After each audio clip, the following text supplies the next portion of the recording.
Dans l'histoire d'aujourd'hui, je te présente Marc, un routier pour qui le temps est une notion très relative. La cabine maudite, Marc Devreau avait 42 ans et conduisait des camions depuis plus de 2 décennies. C'était un homme discret, le genre qu'on oublie rapidement après une conversation au comptoir d'une station-service.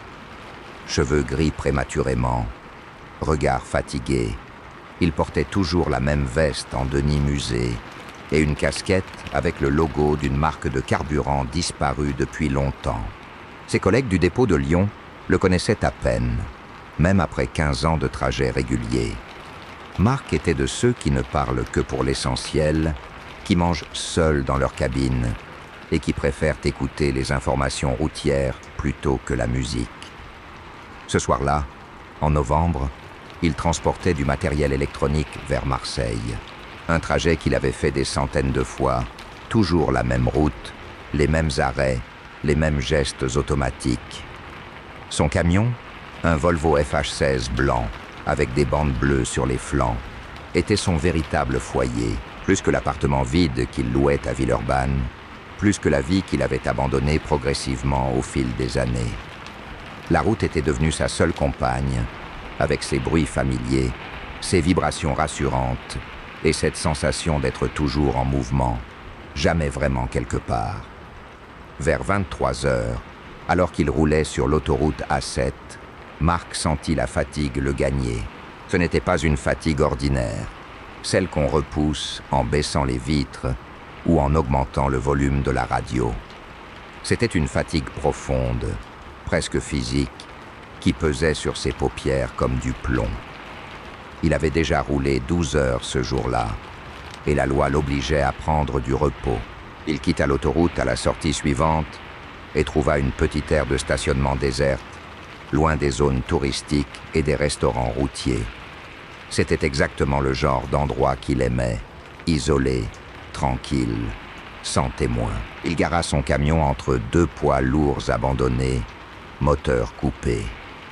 Le silence s'installa immédiatement, un silence presque surnaturel après des heures de bruit de moteur et de circulation. Marc vérifia ses rétroviseurs par habitude, regarda l'air vide sous la lumière blafarde des lampadaires, puis il se tourna vers sa cabine. C'était un petit espace qu'il avait aménagé au fil des années, un matelas étroit, une couverture grise, un coussin usé, quelques affaires personnelles rangées dans des compartiments. Rien de luxueux, mais suffisant pour dormir quelques heures avant de reprendre la route. Il se déshabilla partiellement, garda son t-shirt et son pantalon, puis s'allongea sur le matelas. La cabine était froide. Il remonta la couverture jusqu'à son menton et ferma les yeux. Dehors, le vent soufflait légèrement et il pouvait entendre le bruit lointain de l'autoroute, ce murmure constant qui ne disparaissait jamais vraiment, même quand on s'en éloignait. Marc pensa à sa mère, qui lui avait demandé des années auparavant pourquoi il ne se mariait pas, pourquoi il ne construisait pas une vraie vie. Il n'avait jamais su répondre à cette question. Peut-être que la route était sa réponse. Il s'endormit rapidement, comme il le faisait toujours, sans rêve, sans pensée, juste ce vide noir et réparateur qui était devenu son refuge. Mais quelque chose de différent se produisit cette nuit-là.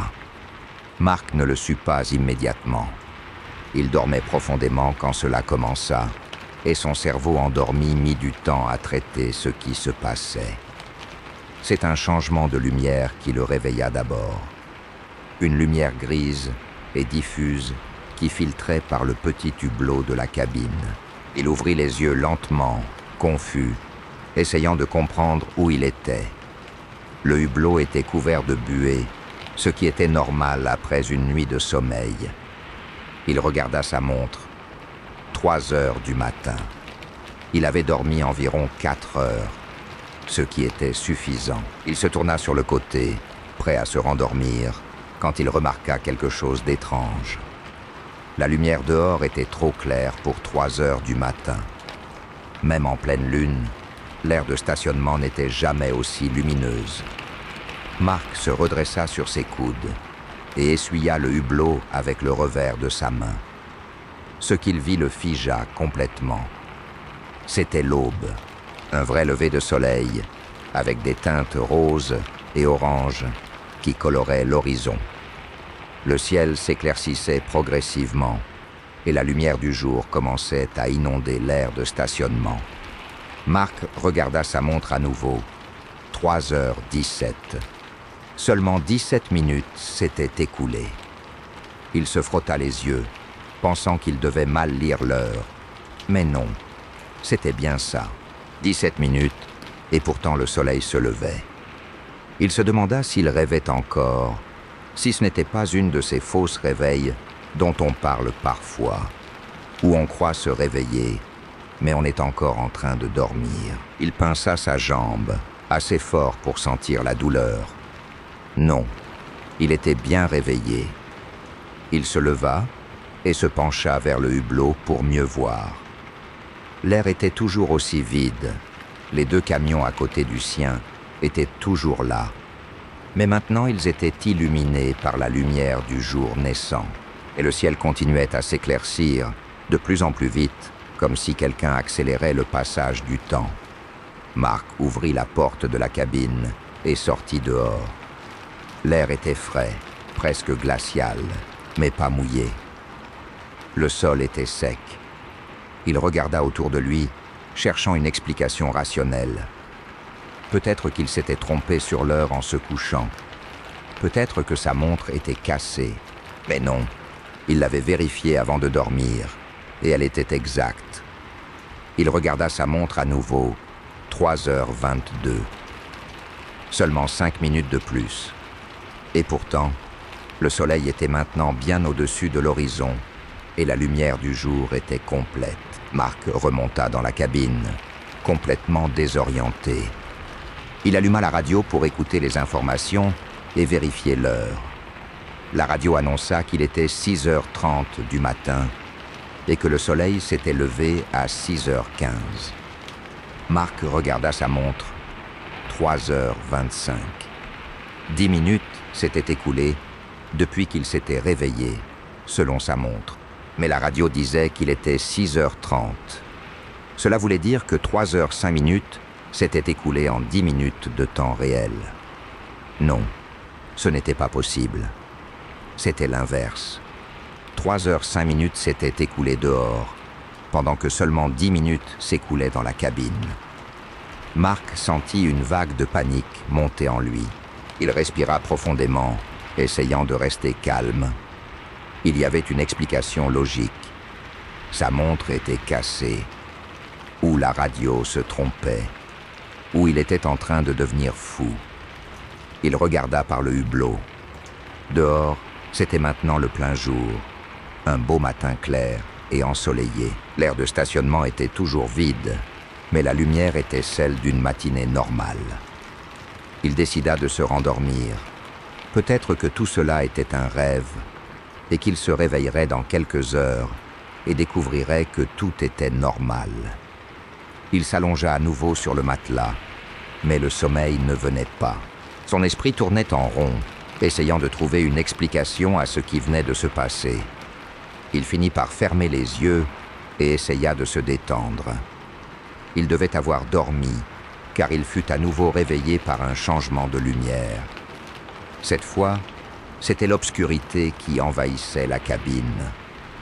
Un crépuscule rapide, avec des teintes rouges et violettes, qui disparaissaient rapidement. Marc se redressa immédiatement, le cœur battant. Il regarda sa montre, 3h42. Seulement 25 minutes s'étaient écoulées depuis qu'il s'était allongé. Il regarda par le hublot. Dehors, c'était maintenant le soir. Les lampadaires de l'air s'allumaient progressivement et le ciel était d'un bleu très foncé, presque noir. Marc sortit à nouveau de la cabine. L'air était plus frais maintenant et il y avait une légère brise. L'air était toujours vide et silencieuse. Il regarda autour de lui, cherchant d'autres camions ou des voitures, mais il n'y avait rien. Juste lui et son camion, et les 2 autres poids lourds abandonnés. Il regarda sa montre. 3h47. Seulement 5 minutes de plus. Mais dehors, le jour avait complètement disparu et la nuit était tombée. Mark remonta dans la cabine, les mains tremblantes. Il alluma la radio à nouveau. Elle annonçait qu'il était 19h30 et que le soleil s'était couché à 19h. Mark regarda sa montre. 3h52. 10 minutes s'étaient écoulées selon sa montre, mais 17 heures s'étaient écoulées dehors. Non, ce n'était pas possible. 16h18 s'étaient écoulées dehors, pendant que seulement 10 minutes s'écoulaient dans la cabine. Mark sentit la panique le submerger complètement maintenant. Il respira rapidement. Son cœur battait à toute vitesse. Il regarda autour de la cabine, comme s'il cherchait une issue, une explication, quelque chose qui aurait du sens. Mais il n'y avait rien. Juste la cabine, le matelas, la couverture et cette sensation croissante que quelque chose d'horrible se passait. Il décida de sortir et de marcher un peu. Peut-être que l'air frais l'aiderait à penser clairement. Il mit sa veste et sortit de la cabine. L'air était sombre maintenant, illuminé seulement par les lampadaires. Il y avait un léger vent et l'air sentait l'humidité.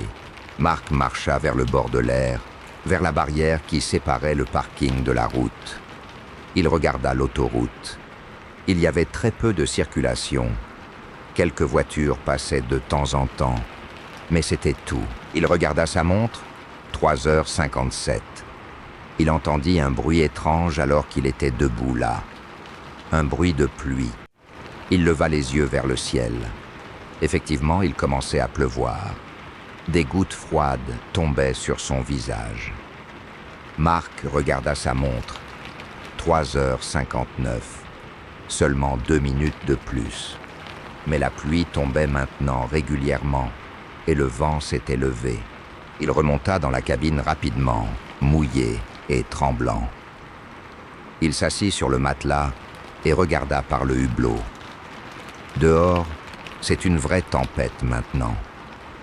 La pluie frappait contre la vitre et le vent faisait balancer les arbres au loin. Mark regarda sa montre.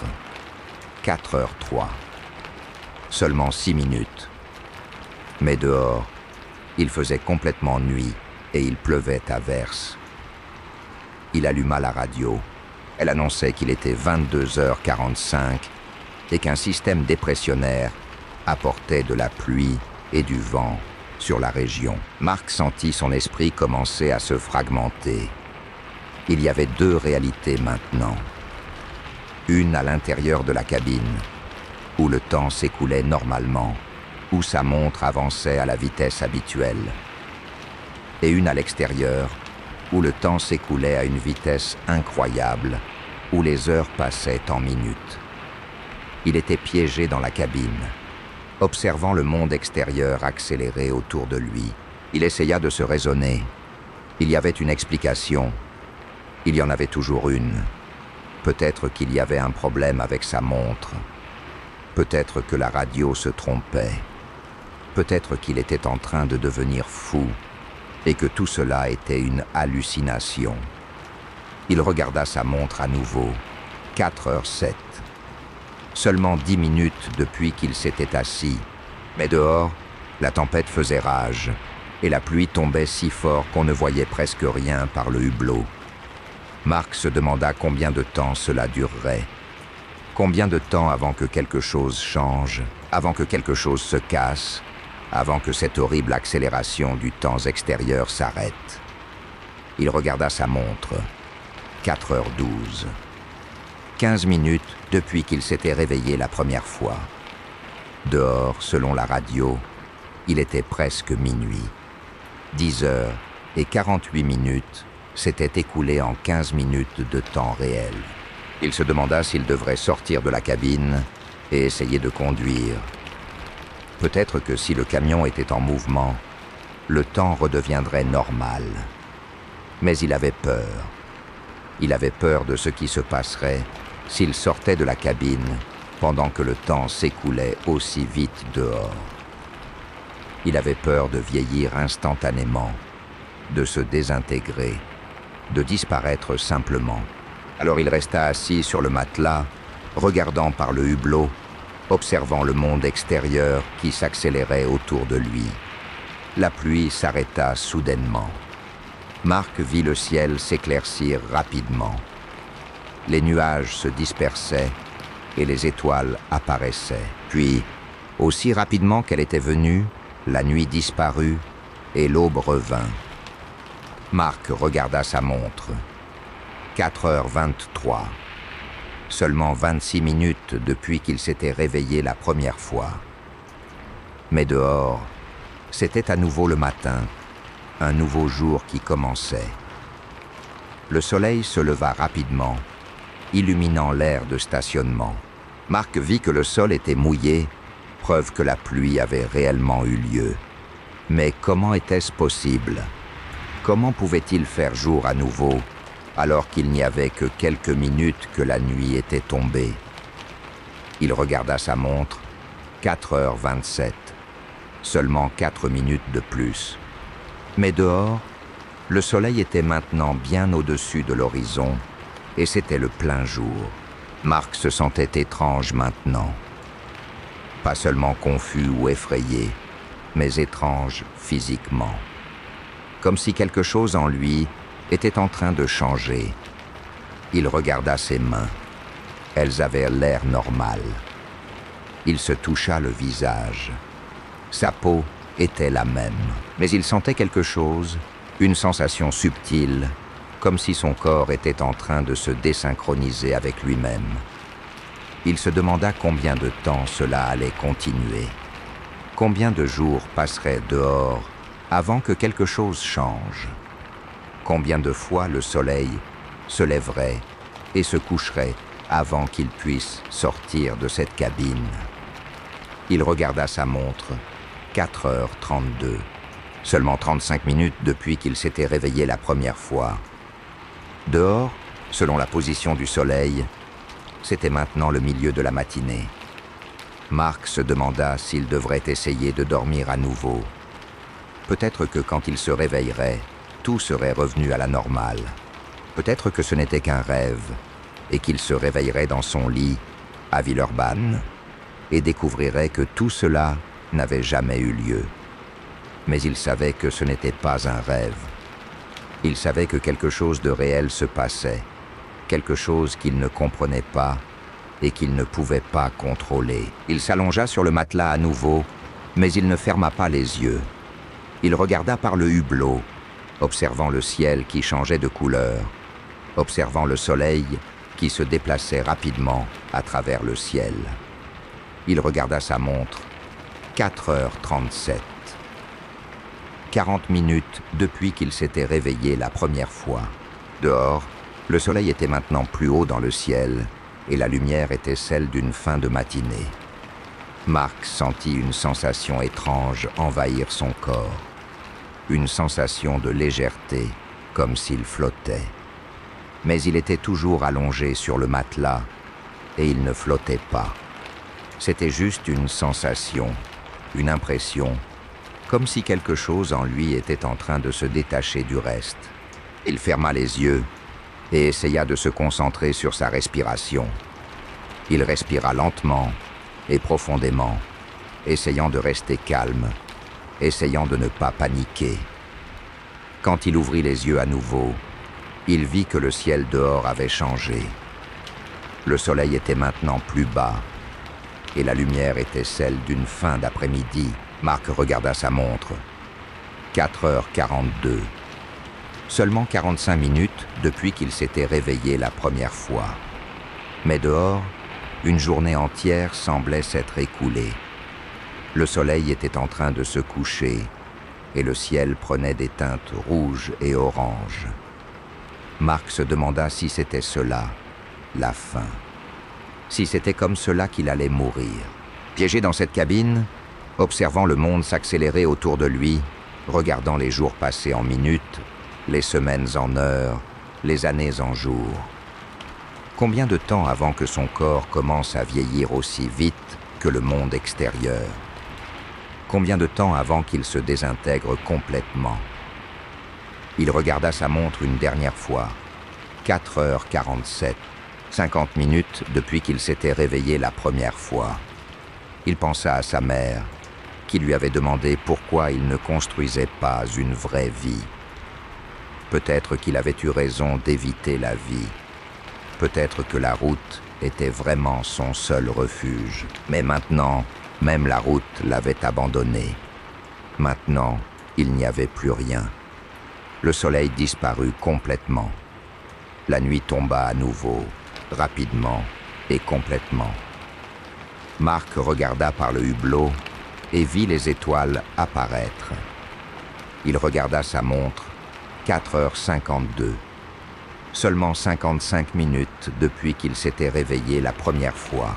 Mais dehors, une journée entière s'était écoulée. Une journée entière, en 55 minutes. Marc se demanda combien de jours s'écouleraient avant qu'il se rendorme. Combien de jours avant que la fatigue le submerge à nouveau et qu'il ferme les yeux. Et quand il se réveillerait, combien de temps s'aurait écoulé dehors? Des mois? Des années? Une vie entière? Il regarda sa montre à nouveau. 4h57. 60 minutes depuis qu'il s'était réveillé la première fois. 1 heure. 1 heure de temps réel et une journée entière dehors. Il sentit les larmes couler sur ses joues. Il ne savait pas pourquoi il pleurait. Il ne savait pas ce qu'il ressentait exactement. La peur, la confusion, le désespoir, tout cela mélangé ensemble, formant une masse inerte dans sa poitrine. Il s'allongea sur le matelas et ferma les yeux. Il ne savait pas s'il allait se rendormir ou s'il allait rester allongé là, à regarder le temps passer, à regarder le monde s'accélérer autour de lui. Mais il savait une chose, il ne sortirait plus de cette cabine. Jamais. Parce que dehors, le temps s'écoulait trop vite et il n'y avait rien à faire pour l'arrêter. 3 jours avaient passé. Du moins, c'est ce que Marc pensait. À l'intérieur de la cabine, 72 heures s'étaient écoulées selon sa montre.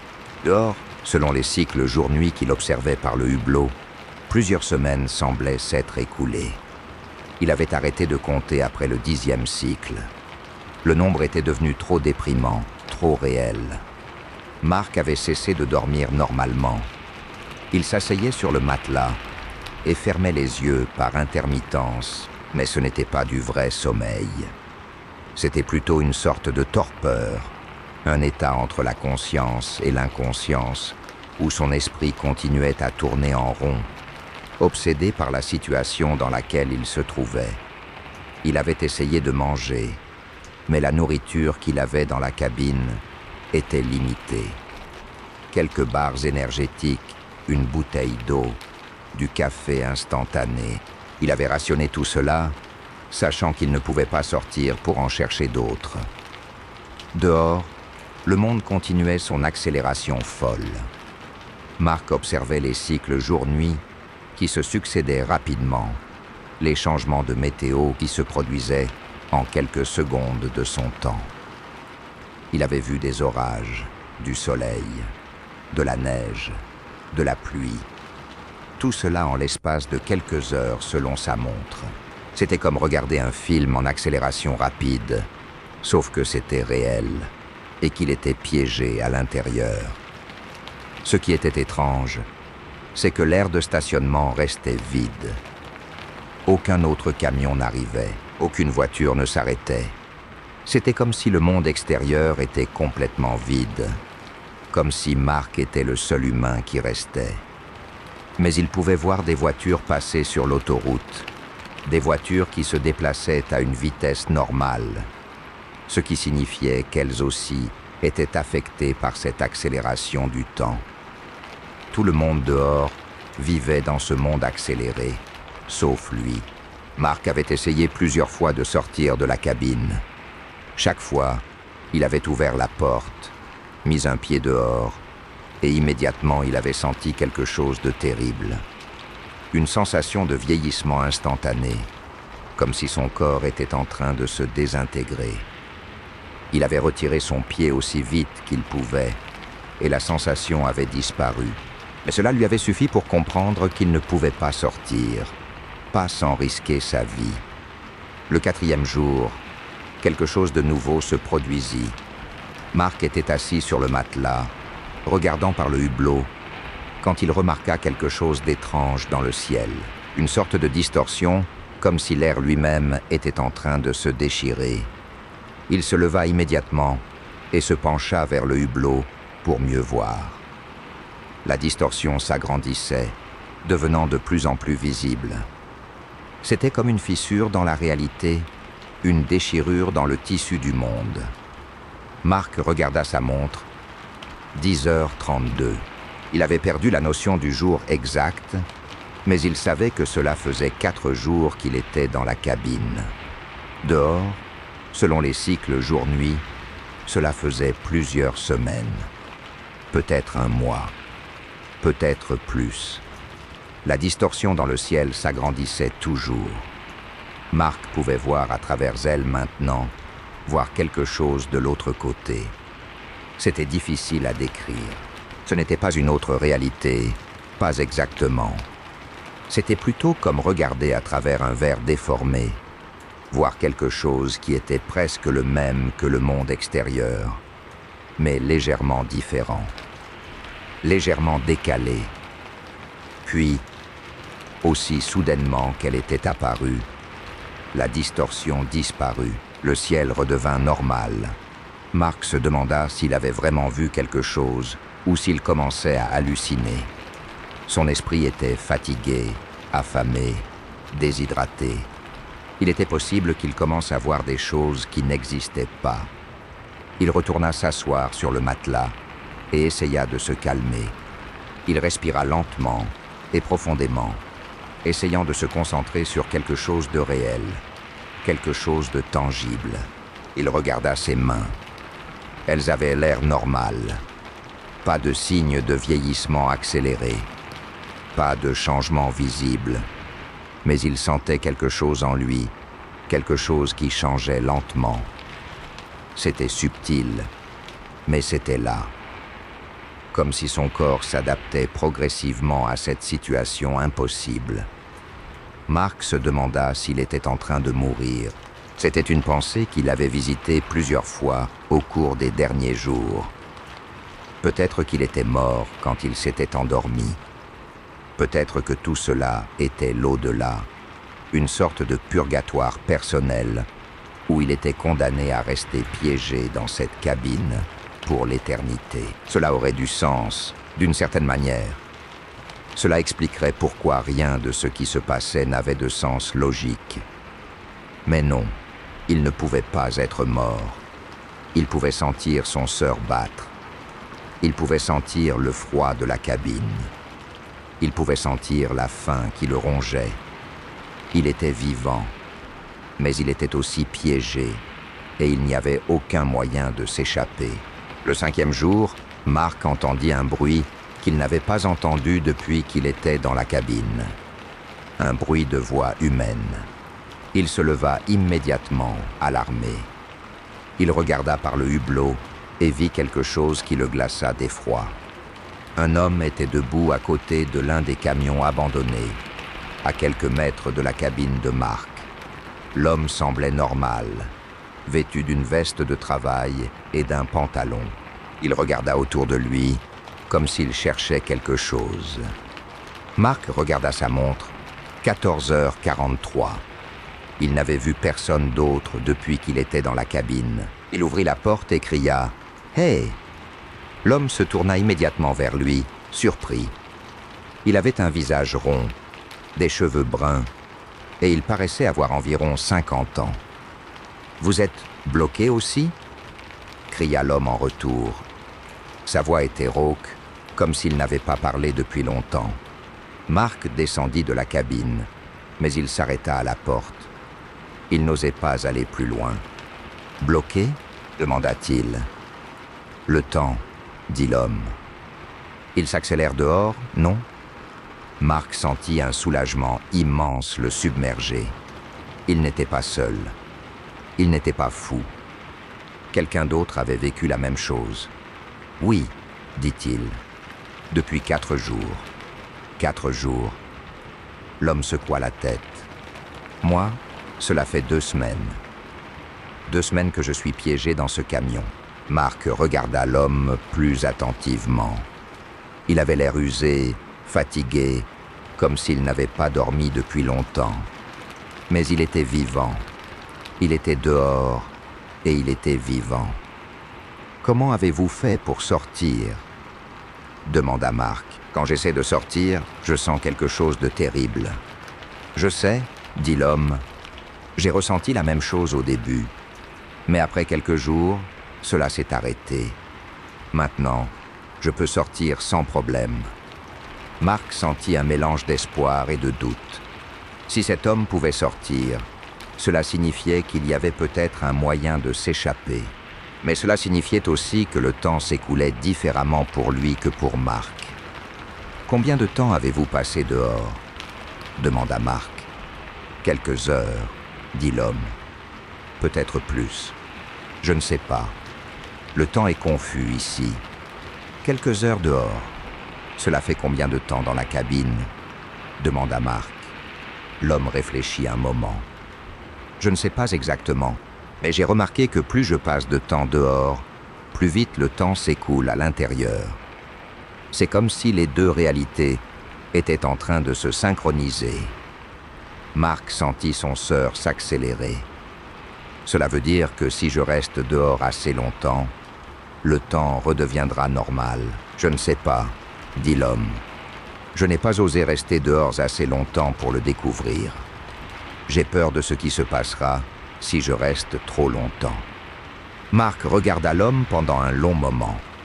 Quelque chose dans son histoire ne sonnait pas juste. L'homme avait dit qu'il était piégé depuis 2 semaines, mais il avait l'air trop lucide, trop cohérent, pour quelqu'un qui avait passé 2 semaines seul dans un camion.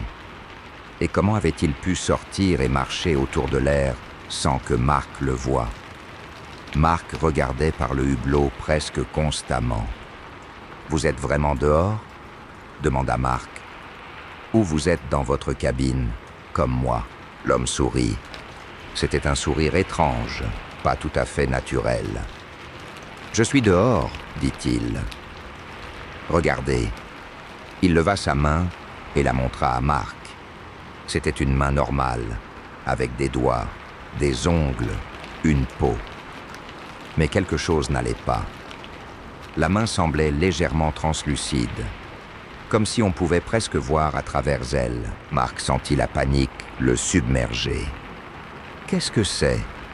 demanda-t-il. « Je ne sais pas, » dit l'homme. « Cela a commencé après quelques jours dehors. Ma peau a commencé à devenir transparente.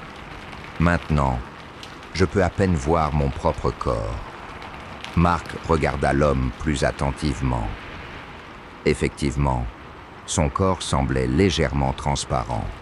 On pouvait voir le camion derrière lui à travers son corps. « Vous disparaissez ?» dit Marc. « Oui, » dit l'homme. « Je crois que c'est ce qui se passe. Plus je passe de temps dehors, plus je disparais. Bientôt, je ne serai plus là du tout. » « Pourquoi me racontez-vous cela ?» demanda Marc.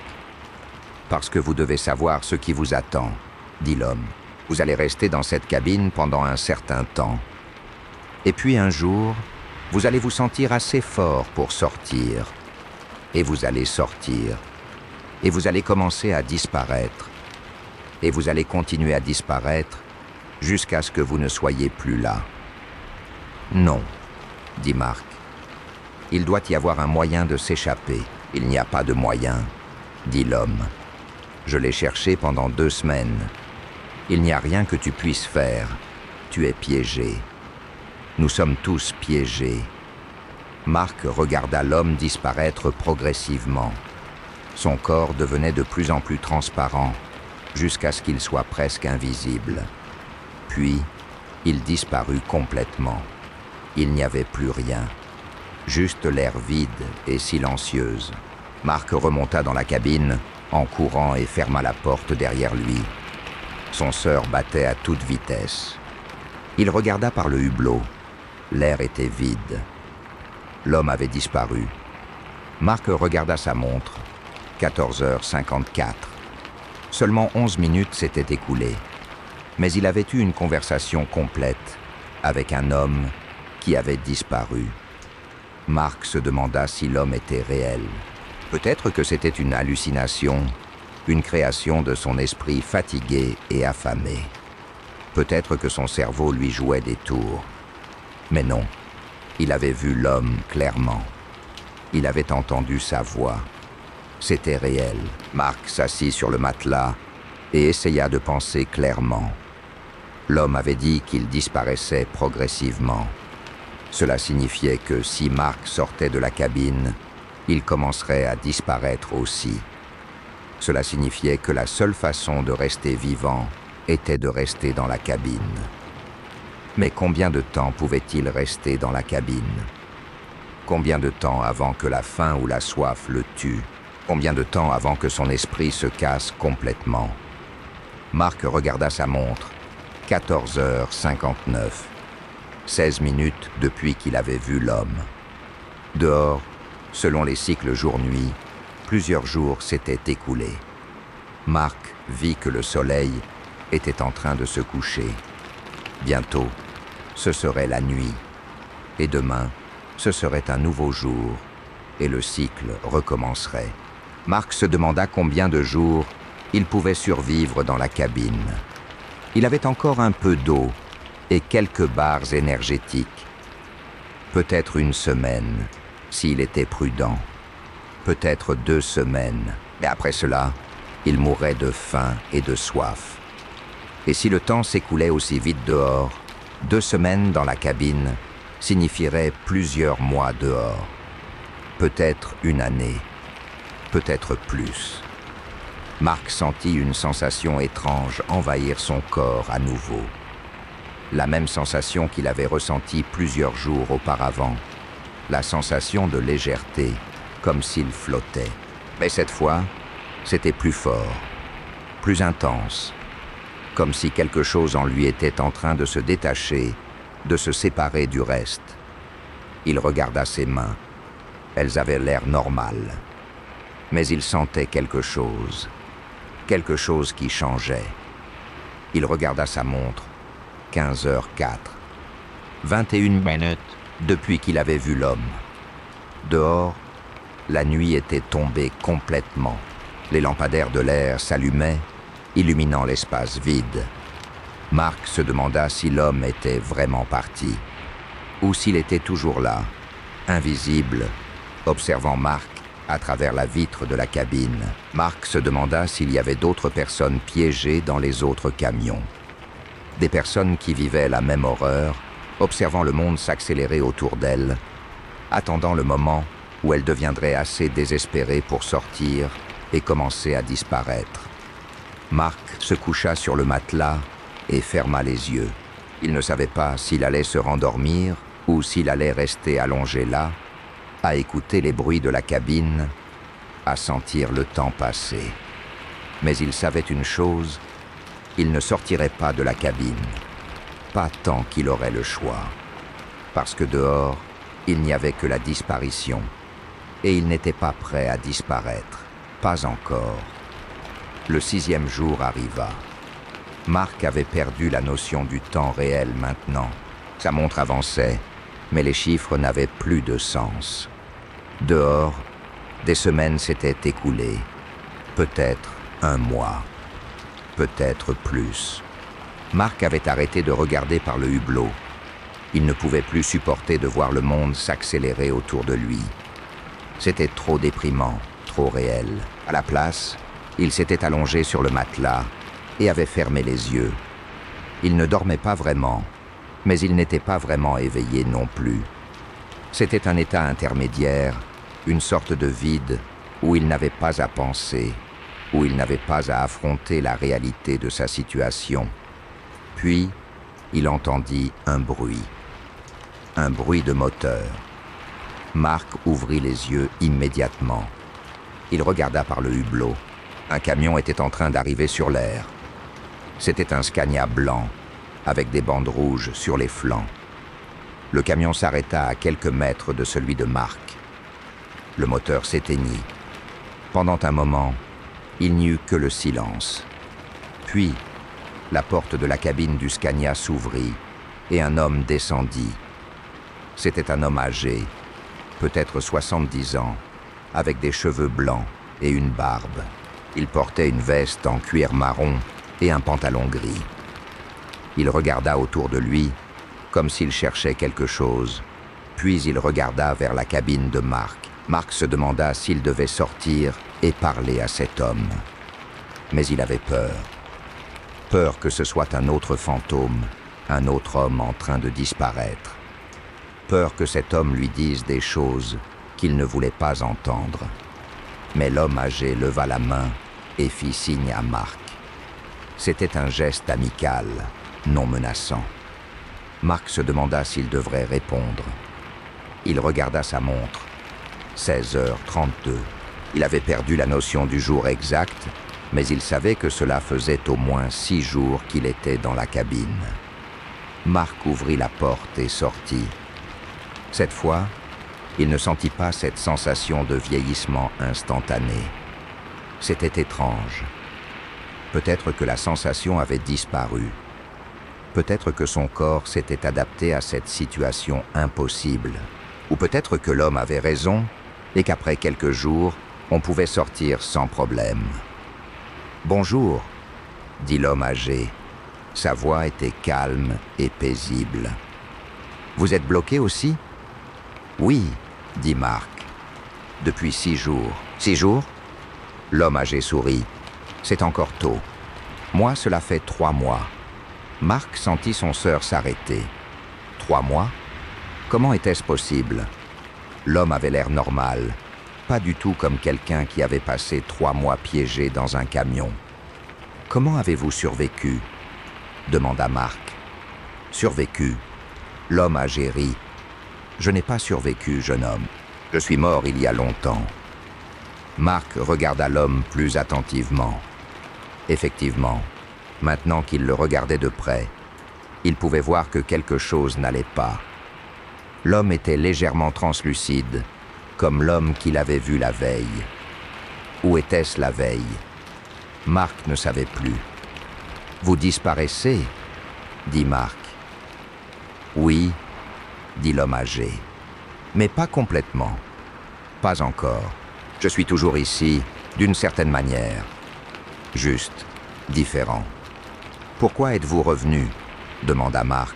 « Je ne sais pas, » dit l'homme âgé. « Je pense que je suis revenu pour vous avertir. Pour vous dire ce qui va se passer. L'autre homme m'a déjà dit, » dit Marc. « Il a dit que je disparaîtrais si je restais dehors trop longtemps. »« Oui, » dit l'homme âgé. « Mais ce n'est pas la pire partie. La pire partie, c'est que vous ne disparaîtrez jamais complètement. Vous resterez ici, dans cet endroit, observant le temps s'accélérer autour de vous, regardant les jours passés, les années passées, les décennies passées, et vous ne pourrez rien faire pour l'arrêter. » Marc sentit le désespoir l'envahir. « Il doit y avoir un moyen de s'échapper, » dit-il. « Il y en a un, » dit l'homme âgé. « Mais ce n'est pas un moyen que vous voudrez prendre. »« Quel moyen ?» demanda Marc. « Vous devez arrêter de combattre, » dit l'homme âgé. « Vous devez accepter ce qui se passe. Vous devez laisser le temps vous emporter. Vous devez vous laisser disparaître complètement. »« Cela veut dire mourir, » dit Marc. « Oui, » dit l'homme âgé. « Mais c'est la seule façon de s'échapper. La seule façon de ne plus souffrir. » L'homme âgé commença à s'évanouir. Son corps devenait de plus en plus transparent jusqu'à ce qu'il soit presque invisible. Puis, il disparut complètement. Marc regarda sa montre. 16h47. Seulement 15 minutes s'étaient écoulées. Mais il avait eu une autre conversation avec un fantôme, un autre homme, qui était piégé dans ce lieu horrible. Mark remonta dans la cabine et ferma la porte. Il s'assit sur le matelas et regarda par le hublot. Dehors, le soleil était en train de se coucher. Bientôt, ce serait la nuit. Et demain, ce serait un nouveau jour. Et le jour d'après, ce serait un autre nouveau jour. Et cela continuerait ainsi, jour après jour, année après année, jusqu'à ce qu'il disparaisse complètement. Mark se demanda combien de temps il lui restait. Combien de jours avant que la faim le tue? Combien de jours avant que son esprit se casse complètement? Combien de jours avant qu'il soit assez désespéré pour sortir et laisser le temps le dévorer? Il regarda sa montre. 16h52. 20 minutes depuis qu'il avait vu l'homme âgé. Dehors, plusieurs jours s'étaient écoulés. Mark vit que la nuit était tombée complètement. Les lampadaires de l'air s'allumaient à nouveau, illuminant l'espace vide. Mark se demanda s'il y avait d'autres personnes dehors, invisibles, observant à travers les vitres de leur cabine. Des personnes qui vivaient la même horreur, attendant le moment où elles deviendraient assez faibles pour abandonner. Mark ferma les yeux et essaya de dormir. Mais le sommeil ne venait pas. À la place, il y avait juste ce vide noir et infini, cette sensation de tomber sans fin, cette certitude que quelque chose de terrible l'attendait. Le 7e jour arriva sans cérémonie. Mark ne savait même plus quel jour de la semaine c'était, ni quelle date. Le temps avait perdu tout sens pour lui. Sa montre continuait à avancer, mais les chiffres n'avaient plus de signification. Dehors, selon les cycles jour-nuit qu'il observait sporadiquement par le hublot, plusieurs mois s'étaient écoulés. Peut-être 3 mois, peut-être 6. Mark avait cessé de compter. Il avait aussi cessé de manger. Les barres énergétiques qu'il avait au début étaient terminées depuis longtemps. L'eau était presque vide. Mark avait rationné chaque goutte, chaque miette, mais il savait que cela ne durerait pas éternellement. Il avait commencé à sentir la faim le ronger, une sensation constante et lancinante dans son estomac. Mais il avait aussi commencé à s'y habituer. La faim était devenue une partie de lui, aussi naturelle que sa respiration. Ce qui était plus difficile à supporter, c'était la solitude. Mark n'avait pas parlé à quelqu'un de réel depuis qu'il avait quitté Lyon. Les fantômes qu'il avait vus, l'homme du 1er jour et l'homme âgé du 6e jour, n'étaient pas réels. Ou du moins, pas réels de la manière dont Mark comprenait la réalité. Ils étaient des échos, des vestiges de personnes qui avaient vécu la même expérience et qui avaient progressivement disparu. Mark avait commencé à parler à voix haute, juste pour entendre le son de sa propre voix. Il parlait de choses sans importance, des souvenirs de sa vie avant la cabine, des pensées aléatoires qui traversaient son esprit. Il parlait à sa mère, qui lui avait demandé pourquoi il ne construisait pas une vraie vie. Il lui disait qu'il avait trouvé sa vraie vie, finalement. C'était ici, dans cette cabine, observant le monde s'accélérer autour de lui. Mais Mark savait qu'il ne pouvait pas rester dans la cabine indéfiniment. Son corps commençait à montrer des signes de détérioration. Ses muscles s'atrophiaient. Sa peau devenait pâle et translucide. Ses cheveux tombaient. Il était en train de mourir lentement, progressivement, comme si le temps à l'intérieur de la cabine était aussi en train de s'accélérer, mais trop lentement pour qu'il le remarque. Ce matin-là, Mark se réveilla avec une sensation étrange. Une sensation de légèreté extrême, comme s'il flottait. Il regarda ses mains. Elles étaient translucides. Il pouvait voir à travers elles, voir le matelas en dessous. Mark sentit une vague de panique le submerger. C'était en train de se produire. Il était en train de disparaître, même sans sortir de la cabine. Il regarda sa montre. 7h43. Il ne savait pas quel jour c'était. Il ne savait pas combien de temps s'était écoulé. Tout ce qu'il savait, c'est qu'il était en train de disparaître. Marc se leva et se regarda dans le petit miroir qu'il avait dans la cabine. Son visage était presque invisible. Il pouvait à peine se voir. C'était comme regarder un fantôme, comme regarder quelqu'un qui était en train de mourir. Il ouvrit la porte de la cabine et sortit. Cette fois, il ne sentit pas cette sensation de vieillissement instantané. Il ne sentit rien du tout. C'était comme si son corps n'existait plus, comme s'il était devenu pur esprit, pure conscience flottant dans l'air. Dehors, l'aire de stationnement était différente. Il y avait d'autres camions maintenant, des dizaines d'autres camions, tous garés en rangées ordonnées. Et à côté de chaque camion, il y avait une figure translucide, un fantôme, un homme qui était en train de disparaître. Marc reconnut certains d'entre eux. L'homme du premier jour, l'homme âgé du 6e jour, et d'autres, des hommes qu'il n'avait jamais vus, mais dont il reconnaissait l'expression vide et résignée. « Bienvenue !» dit une voix derrière lui. Marc se tourna et vit un homme qui ressemblait à lui. Même âge, même apparence, sauf qu'il était complètement transparent, presque invisible. « Vous êtes enfin prêts à rejoindre le reste d'entre nous. »« Qui êtes-vous » demanda Marc. « Je suis vous, » dit l'homme. « Ou plutôt, je suis ce que vous allez devenir. » Marc regarda autour de lui. Tous les fantômes le regardaient maintenant. Tous les hommes qui avaient été piégés dans cette aire de stationnement, observant le temps s'accélérer autour d'eux, attendant le moment où il disparaîtrait complètement. « Combien de temps avez-vous passé ici » demanda Marc. « Je ne sais pas » dit le fantôme qui ressemblait à Marc. « Des années, des décennies. Le temps n'a plus de sens ici. »« Pourquoi sommes-nous ici » demanda Marc. « Qu'est-ce que cet endroit ?»« C'est un endroit où le temps s'est cassé, » dit le fantôme. « Un endroit où les règles normales de la réalité ne s'appliquent plus. Nous sommes ici parce que nous avons eu la malchance de nous arrêter ici au moment où cela s'est produit. Peut-on s'échapper » demanda Marc. « Non, » dit le fantôme. « Il n'y a pas d'échappatoire. Il n'y a que l'acceptation. » Marc regarda autour de lui à nouveau. Il vit les rangées de camions, les rangées de fantômes, tous attendant quelque chose. Attendant quoi ?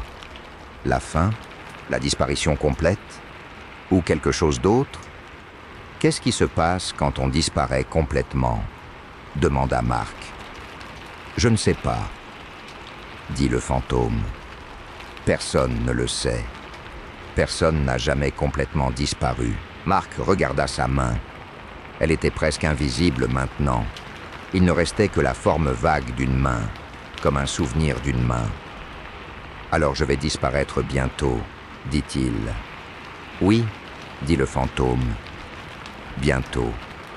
Marc sentit une sensation étrange envahir son corps. Ce n'était pas de la peur. Ce n'était pas du désespoir. C'était quelque chose de plus profond, quelque chose de plus primordial. C'était l'acceptation. L'acceptation que sa vie avait pris fin, que tout ce qu'il avait été était en train de disparaître et qu'il n'y avait rien qu'il puisse faire pour l'arrêter. Il regarda le soleil qui se levait rapidement sur l'horizon. Le soleil se levait et se couchait rapidement maintenant, plusieurs fois par minute selon sa perception. Les jours et les nuits se succédaient à une vitesse vertigineuse. Marc regarda les saisons changer. L'été devint automne, l'automne devint hiver, l'hiver devint printemps, et tout cela en quelques secondes selon sa perception. Marc vit les camions commencer à rouiller. La peinture s'écaillait, les pneus se dégonflaient, les moteurs se corrodaient. Les camions se désintégraient lentement sous l'assaut du temps accéléré. Et les fantômes, les hommes qui avaient été piégés ici, continuaient à regarder, continuaient à attendre. « Combien de camions y a-t-il ici » demanda Marc. « Des centaines » dit le fantôme qui ressemblait à Marc. Peut-être des milliers. Je ne sais pas. Je n'ai jamais compté. Marc regarda autour de lui. Effectivement, il y avait des rangées et des rangées de camions, s'étendant aussi loin que le regard pouvait porter. Tous garés dans cette aire de stationnement, qui semblait s'être agrandi infiniment. Tous avec un fantôme à côté, tous attendant de disparaître. « Combien de temps cela va-t-il durer ?» demanda Marc. « Jusqu'à la fin ?» dit le fantôme. « Jusqu'à ce que le temps s'arrête complètement. Et quand cela se produira-t-il ?» demanda Marc. « Je ne sais pas, » dit le fantôme. « Peut-être demain, peut-être dans 1000 ans. Le temps n'a plus de sens ici. » Marc sentit son corps continuer à disparaître. Ses bras devenaient invisibles. Son torse devenait transparent. Bientôt, il ne resterait plus rien. Bientôt, il serait complètement parti. Mais avant cela, Marc entendit un bruit de moteur, un bruit familier. Il se tourna et vit un camion qui arrivait sur l'air. C'était un Volvo FH16 blanc, avec des bandes bleues sur les flancs. C'était son camion. Ou plutôt, c'était un camion identique au sien. Le camion s'arrêta à côté de la cabine vide de Marc. Le moteur s'éteignit. Pendant un moment, il n'y eut que le silence. Puis, la porte de la cabine s'ouvrit et un homme descendit. C'était un homme qui ressemblait à Marc. Même âge, même apparence, même veste en demi-musée, même casquette avec le logo d'une marque de carburant disparue depuis longtemps. L'homme regarda autour de lui, confus, comme s'il ne comprenait pas où il était. Marc sentit quelque chose se briser en lui. C'était un nouveau camionneur. Un nouvel homme qui venait d'arriver à cette aire de stationnement maudite. Un nouvel homme qui allait bientôt découvrir que le temps s'écoulait différemment ici. Un nouvel homme qui allait bientôt être piégé comme Marc l'avait été. « Non !» dit Marc. Il essaya de crier, d'avertir l'homme, mais sa voix était trop faible, trop lointaine. L'homme ne pouvait pas l'entendre. Personne ne pouvait l'entendre. Marc était déjà trop loin, trop proche de la disparition complète. L'homme regarda autour de lui, puis il regarda vers la cabine vide de Marc. Il fronça les sourcils, confus. Puis, il regarda sa montre. Marc vit l'expression sur le visage de l'homme changer. Il vit la confusion devenir de la panique. Il vit l'homme se tourner et regarder le ciel, regarder le soleil se lever et se coucher rapidement, regarder les jours passer en secondes. C'était en train de recommencer. Le cycle allait recommencer avec ce nouvel homme. Et après lui, il y en aurait un autre. Et après celui-ci, il y en aurait un autre encore. L'aire de stationnement continuerait à se remplir de camions, continuerait à se remplir d'hommes qui seraient piégés, qui disparaîtraient lentement, qui rejoindraient les rangées de fantômes qui attendaient la fin. Marc sentit son corps disparaître complètement maintenant. Il ne pouvait plus voir ses mains. Il ne pouvait plus voir son corps. Il n'y avait que la conscience, flottant dans l'air, observant le monde s'accélérer autour de lui. Il vit le nouvel homme entrer dans sa cabine. Il vit l'homme s'allonger sur le matelas, essayant de dormir. Il vit l'homme se réveiller quelques minutes plus tard, confus et terrifié, réalisant que le temps s'écoulait différemment dehors. Et Marc sut que c'était la fin de son existence en tant qu'humain, la fin de sa vie, mais pas la fin de sa conscience. Sa conscience continuerait à flotter ici, observant les nouveaux arrivants, observant le cycle se répéter, observant le monde s'accélérer autour de lui. Marc regarda le fantôme qui ressemblait à lui. Le fantôme sourit. C'était un sourire triste, résigné. Le fantôme leva sa main translucide et posa sa main sur l'épaule de Marc. Marc sentit quelque chose. Pas une sensation physique, mais quelque chose de plus profond. Une connexion. une compréhension mutuelle. Ils étaient tous les deux prisonniers ici, tous les deux en train de disparaître, tous les deux attendant une fin qui ne viendrait peut-être jamais. « Bienvenue », dit le fantôme. « Bienvenue dans l'éternité. » Marc voulut répondre, mais il n'avait plus de voix. Il n'avait plus de corps. Il n'y avait que la conscience, flottant dans le vide, observant le monde continuer son accélération folle. Il vit les saisons passées, il vit les années passées, il vit les décennies passées, il vit les camions rouiller et se désintégrer, il vit les routes se transformer, il vit les arbres pousser et mourir, il vit le ciel changer de couleur, passant du bleu au gris, du gris au noir, du noir au rouge. Et à travers tout cela, il vit les nouveaux arrivants continuer à arriver. Des hommes qui s'arrêtaient pour dormir, qui se réveillaient confus et terrifiés, qui découvraient progressivement que le temps s'écoulait différemment ici. Des hommes qui essayaient de s'échapper, qui essayaient de comprendre ce qui se passait, qui finissaient par accepter leur destin et disparaître lentement. Marc se demanda si c'était cela, l'enfer. Pas un endroit de feu et de souffrance, mais un endroit où le temps s'était cassé, où les règles normales de la réalité ne s'appliquaient plus, où les âmes étaient piégées à jamais, observant le monde continuer sans elles. Mais Marc n'était pas sûr s'il avait une âme. Il n'était pas sûr s'il était réellement mort ou s'il était toujours vivant, juste dans une forme différente. Il n'était pas sûr de rien, en fait. La seule chose dont il était sûr, c'est qu'il était ici, dans cette aire de stationnement maudite, observant le temps s'accélérer autour de lui, attendant quelque chose qui ne viendrait peut-être jamais. Les années passèrent, ou des décennies, ou des siècles. Marc ne savait pas. Le temps n'avait plus de sens. Il y avait juste le cycle qui se répétait, encore et encore. De nouveaux arrivants, de nouvelles découvertes, de nouvelles disparitions. L'aire de stationnement continuait à se remplir de camions, continuait à se remplir de fantômes. Et puis, un jour, quelque chose de différent se produisit. Marc sentit quelque chose changer. Une sensation subtile, comme si les fondations de la réalité elle-même étaient en train de se fissurer. Le ciel commença à s'assombrir.